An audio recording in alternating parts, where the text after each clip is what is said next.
Hi everyone, today I'm here to talk about Hello Transcriber by Hannah Morrissey. Sorry if I pronounced the last name wrong.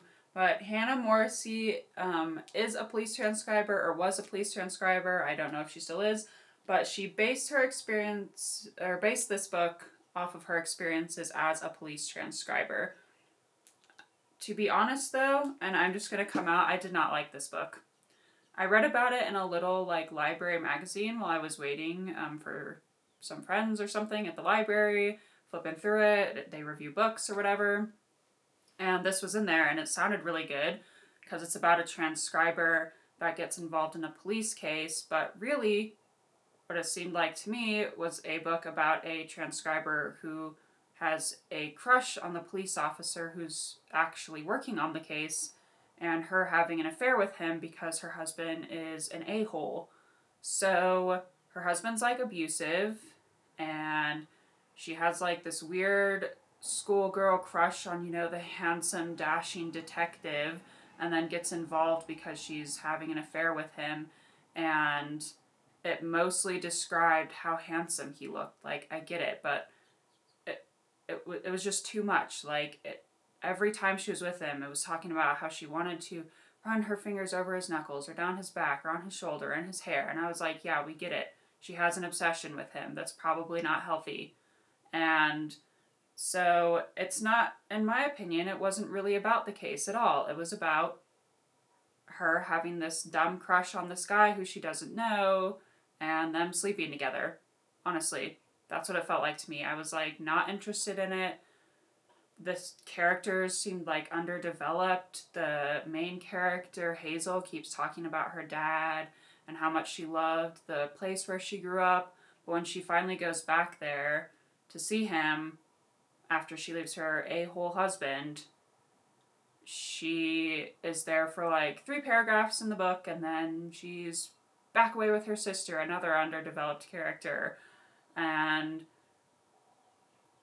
yeah, I think, and this is going to get nitpicky in this little next section, but I think her editor needed to read it a little bit better, because just me reading through it, and honestly just skimming through it at some parts because it wasn't fascinating to me, I noticed that she mentioned twice, "This is the day I fell in love with my husband."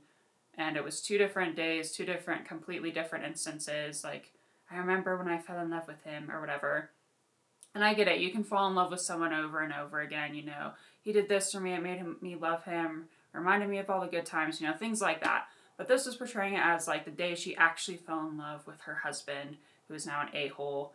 And it was 2 different occasions, completely different from each other. And even I caught that. And then there was a part where, and this is just a grammar thing, it said "I'm," but instead of having an apostrophe between the I and the M, it was an end quote. So 2 quotation marks there instead of I apostrophe M. And I don't know how someone couldn't catch that. I'm not saying I'm perfect. Yeah, I've published things online that have spelling errors, but when you're publishing a book through a company and they have an editor looking for all these things, it honestly shocks me when I find mistakes in books like that. And yeah, I get that it happens and they publish new versions where the mistakes aren't there anymore. But I was half asleep when I was reading that part, because I read before I go to bed, and I suddenly was like, "What? There's a mistake right there. The "I'm" is not correct." And so I think her editor needed to go through the book one more time and catch some of these things. There's also a part, and I get that, detective novels are not like real life, and they will always have something, that's silly or dumb or unbelievable in them to make it work. One of the things in this one was just that a drug dealer who dies has a really old phone and its battery is dying, and they're like, "I don't think we'll be able to keep this charged long enough to be able to see who she was texting, and it's so old that we probably don't have a cord for it upstairs." And I was like, eBay, Amazon, people sell stuff like that online all the time. Old cords, old video cameras, old record players. You can find what you would need to charge the phone. But it was a big deal in this one chapter, and I just thought that was ridiculous. And like I said, this is me being nitpicky because honestly, I did not like this book. It wasn't about a case. It was about underdeveloped characters having crushes on each other, and over describing this handsome detective and how much she wanted to touch him, basically. So I think this is honestly the first book that I wouldn't suggest to anyone unless you like that kind of dumb schoolgirl crush where it's like she's in high school writing in her journal about how gorgeous a man is. Like, that's what it felt like to me, and it did not interest me at all. And like I said, to me, it didn't seem like it was about the case at all. It was about this girl having a dumb crush on a guy. So that was Hello Transcriber by Hannah Morrissey. Sorry, Hannah Morrissey, that I didn't like your book, but you're probably still a great person, and you could be a really great writer, and I think this book did have lots of potential. It just did not reach it, at least for me. That being said, my question for today is, have you ever been involved in a police investigation?